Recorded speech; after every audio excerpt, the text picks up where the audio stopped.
अतिशय उत्तम असं पठण केलेलं आहे सगळ्याच मुलींनी. फक्त जसं शास्त्रींनी आणि भुवननी सांगितलं त्याप्रमाणे आपण ते स्तोत्र जे आहे हे पुस्तक तुमच्याकडेच राहणार आहे. ती स्तोत्र आहेत ना ती पाठ करून घ्यायचे जेणेकरून ह्या आता 4च मुली आहेत, पुढच्या वर्षी सगळ्यांना आलेलं असेल.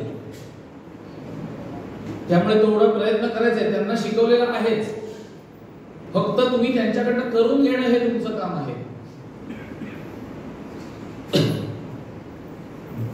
नाव अद्विती ओगले,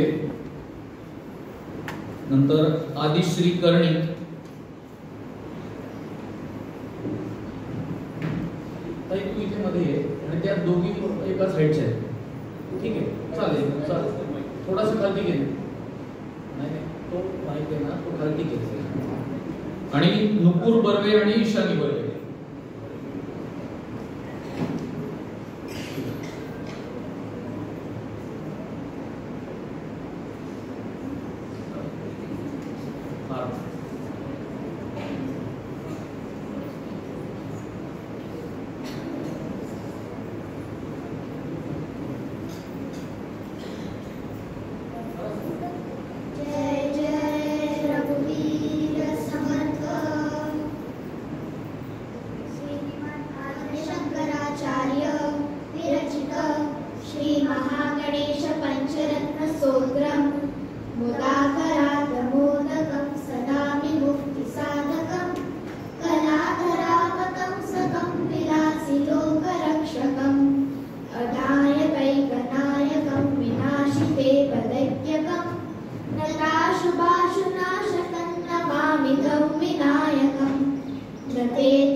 विमल बोधिके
अतिसुंदर स्तोत्र ज्यांनी मुलींकडून पाठ करून घेतली, उच्चार शुद्ध करून घेतले ते आमचे गडावरचे रामदासी बुवा श्री वैशंपायन बुवा रामदासी, कृपया पुढे यावं.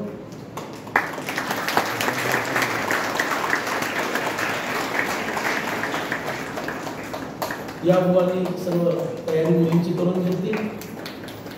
एवढीच विनंती आहे पालकांना की रोज ही स्तोत्र मुलींकडून म्हणून घ्या, रोज न चुकता. काय होतं, आज सुट्टीचा दिवस आहे, राहू दे की आई मागं लागते, बाबा म्हणतात जाऊ दे ग. तुमच्यातला विसंवाद म्हणजे त्यांची लपायची जागा आहे. त्यामुळे ही स्तोत्र रोज व्हायला पाहिजे, रोज या मुलींनी म्हटली पाहिजे. आणि प्रज्ञा विवर्धन स्तोत्राचं तर महत्व काय सांगावं. स्वतः सद्गुरू श्रीधर स्वामी इतकी गायत्री उपासना करून सुद्धा प्रज्ञा विवर्धन स्तोत्र म्हणत असत. इतकं त्या स्तोत्राचं महत्व आहे. तुमच्या मुली फक्त बुद्धिमान नसून मेधावी व्हायच्या असतील तर हे प्रज्ञा विवर्धन स्तोत्र आणि अर्थात गणेश आणि शारदेचं स्तोत्र, ही तिन्ही स्तोत्र रोज या मुलींकडून पालकांनी म्हणून घ्यावी. त्यांचीही पाठ होतील, सगळ्यांचंच घरातलं म्हणणं होईल. तर हे आवर्जून करावं अशी विनंती आहे. पुढं सुभाषित मुलींना 14 सुभाषित शिकवली गेली. सुभाषित म्हणताना बरेचसे श्लोकच आहेत वेगवेगळ्या ग्रंथातील आणि काही सुभाषित आहेत. ज्या मुलींना सुभाषित म्हणण्यासाठी सांगण्यात आलं होतं त्या 3 मुलींनी पुढे यायचं आहे.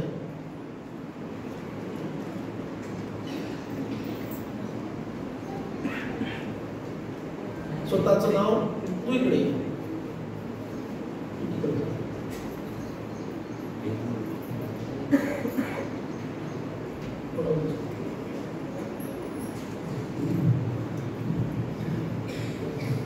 ज्या क्रमात सांगितलं म्हणायला त्या क्रमामध्ये म्हणा.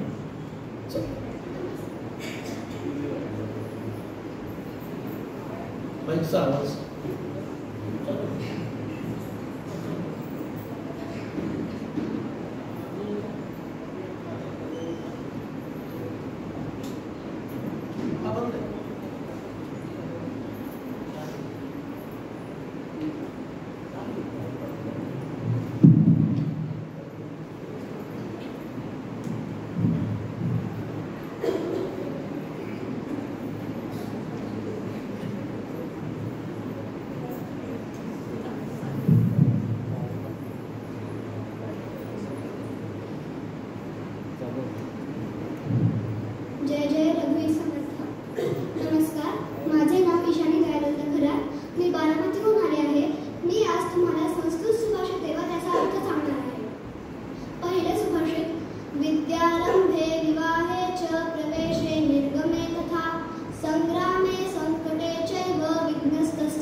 की ज्या घरात स्त्रिया निराश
हे सुभाषित महाभारतातील शांती पर्वामधील आहे. त्याचा अर्थ असा होतो की भीष्म युधिष्ठिरांना म्हणतात, राज्यातील परिस्थितीला राजा कारणीभूत आहे की राज्यात येणाऱ्या परिस्थितीवर राजाचे काम अवलंबून आहे असा संशय तू मनात ठेवू नको. कारण नियम असा आहे की राज्याच्या अवनतीला अथवा उन्नतीला राजाच जबाबदार आहे. दुसरे सुभाषित आहे, एतद्देश प्रसूतस्य सकाशादग्रजन्मनः स्वं स्वं चरित्रं शिक्षेरन् पृथिव्यां सर्वमानवाः. हे सुभाषित मनुस्मृती या ग्रंथातून घेतलेले आहे. याचा अर्थ असा होतो, आपल्या भारत देशात अनेक असे संत व सद्गुरू होऊन गेले की ज्यांनी आपल्या आचरणामधून संपूर्ण जगाला कसे वागावे याचे ज्ञान दिले. तिसरे सुभाषित आहे, चंद्रहीना यथा रात्रिः सूर्यहीनं तथा दिनं नृपहीनं यथा राष्ट्रं गुरुहीनस्तथा नरः. या सुभाषिताचा अर्थ आहे की ज्याप्रमाणे चंद्र नसलेली रात्र ही उदास असते, सूर्य नसलेला दिवस दिवसासारखा वाटत नाही, ज्याला राजा नसतो त्या राज्याचा विकास होत नाही, त्याप्रमाणे सद्गुरूंशिवाय माणसाच्या जीवनाला अर्थ प्राप्त होत नाही. पुढचं सुभाषित आहे, धीरता वीरता कार्यक्षमतानां प्रवर्तकं सज्जनानंद संदोहं रामदासं नमाम्यहम्. धैर्य, शौर्य, कार्यक्षमता अशा सर्व गुणांनी संपन्न असलेल्या रामदास स्वामींना मी मनपूर्वक नमस्कार करते. धन्यवाद.